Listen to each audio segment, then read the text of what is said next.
What up, Hype Squad? It's your boy Lucrecio coming at you with another video. And if you're new, welcome to exceedthehype.com. To join the Hype Squad, all you gotta do is click subscribe, all right? Today's video is about the Charlotte Hornets, right? The Michael Jordan-owned Charlotte Hornets, the guys who have the Jumpman symbol on their new jerseys. I suspect if Malik Monk is any good in the NBA, it would probably be amongst one of the higher selling jerseys just because of that reason, and also because of Malik Monk. And this team is a sleeper in the Eastern Conference, in my opinion. You don't hear too much about Charlotte because they missed the playoffs this past season, whereas the season before they did make the playoffs, and they had a little showdown between them and the Miami Heat when Dwayne Wade was still with the Heat, of course. And I personally think they missed Jeremy Lin more than they thought they would when he left the team. I thought he brought kind of a change to pace guard to that team. They were able to run 2 point guards with him and Kemba Walker. A lot of, two people who can initiate the offense and whatnot. Jeremy Lin is somebody who can score very effectively, whether it's off the bench or whether it's starting, whatever the case may be.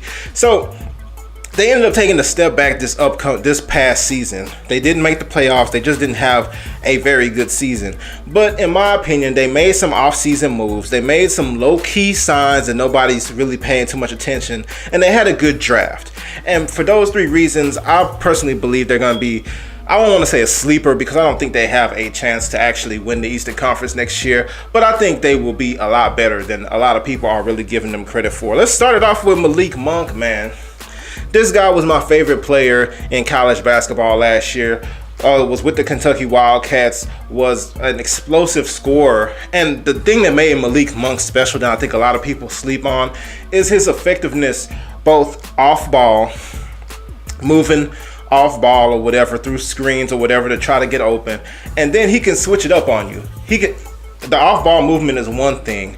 And then he can get the ball and then he can show you, some moves real quick and get by you and score on you. He can score off the dribble. He can get open and be very effective when he does not have the ball in his hands. Because of those two, it's very rare that you find a player who can do both at a very high level.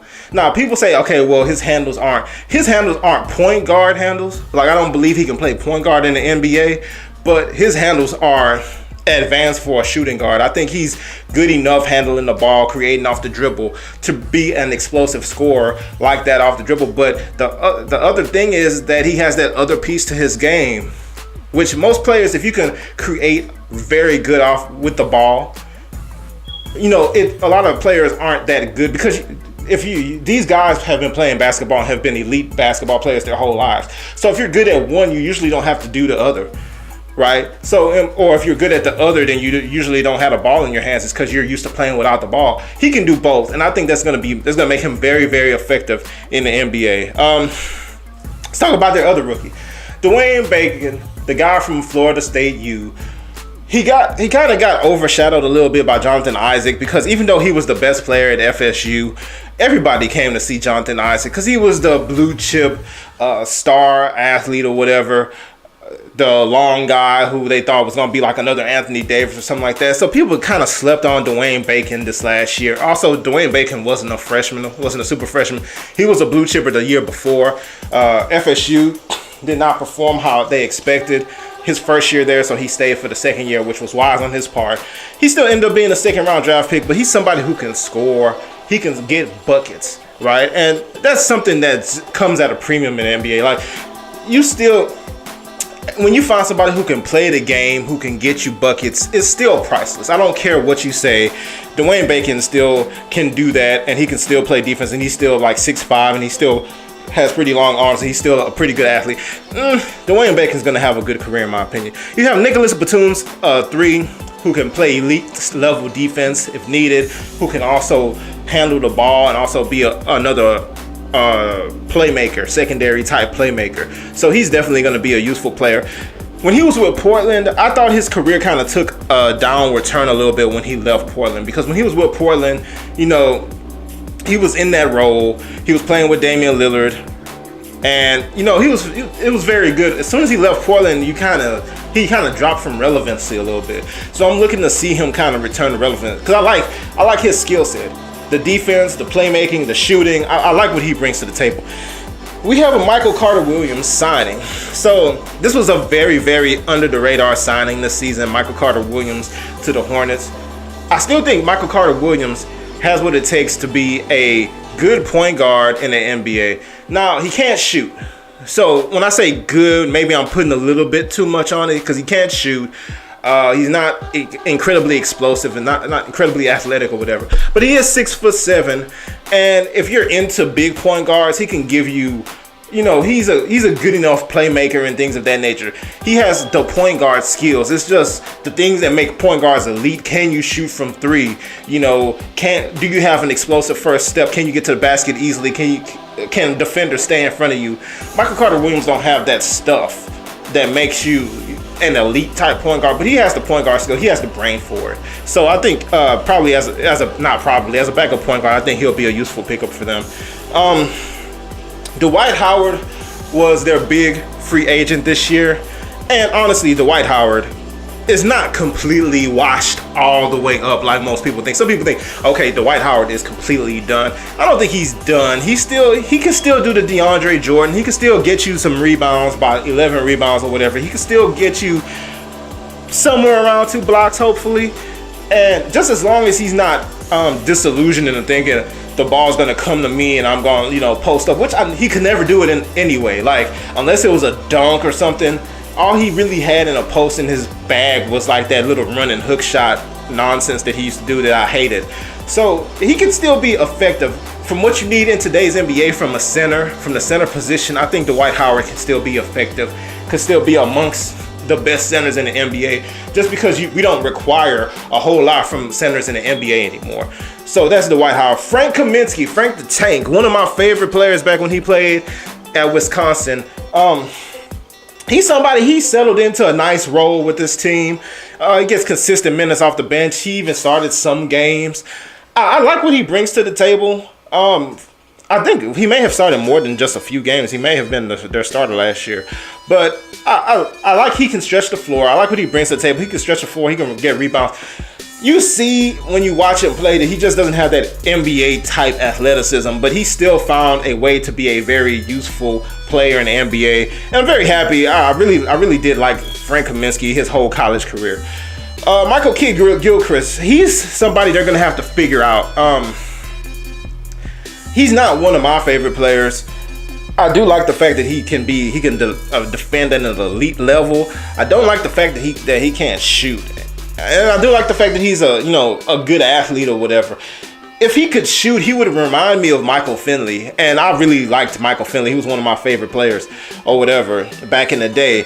I thought Michael Kidd-Gilchrist could be that type of a player. Unfortunately, it hasn't shown so far in the NBA, so we'll see what's going to happen with that. But ultimately, we'll see what happens with him. Jeremy Lamb, we haven't heard too much from him in a while, ever since he was with OKC and before that with the Rockets. Now we have Marcus Page. So I always thought it was funny how Michael Jordan always kind of always gives a chance to his North Carolina alumni. Marcus Page is one of those guys, up to this point, hasn't had a whole lot of success in the NBA. But of course, Michael Jordan is the guy. If you went to North Carolina, you got a spot to at least, have a chance to earn a spot in the NBA. And that's what's happening with Marcus Page. Obviously a very outstanding college player. In the NBA, he just probably doesn't have the NBA body, but somebody who can get buckets. We'll see whether or not it can work in North Carolina again with the Charlotte Hornets. You have people like Julian Stone, don't know a whole lot about him. Kemba Walker, obviously one of the top point guards in the NBA, one of the quickest guys in the NBA, somebody who can get his own shot whenever he feels like it, somebody who can shoot from three, somebody who can get to the basket at will and finish over way bigger defenders. Just, one of those special players, perennial all-star, somebody who's going to be going after one of the All-NBA teams at the end of the year if Charlotte has a very good season, or he has the ability to be to be a name in those types of discussions. And Marvin Williams has never been one of my favorite players. Ever since 05 or whatever, where he got drafted over Chris Paul and Darren Williams, I never really understood the draw. He is a stretch four, and he's somebody who can shoot threes at a very high level for his position. But And he's somebody who can defend too. So I guess maybe I don't like him for no reason. I guess he is a very good, can be a very good NBA player, but his game was never to my liking or whatever.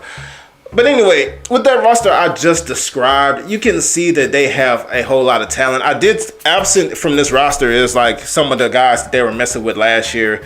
PJ Harrison was a player I thought can get buckets in the NBA. He obviously isn't on this roster. I'm not even sure if he was there last year. I thought I saw him on that team last year, but maybe not.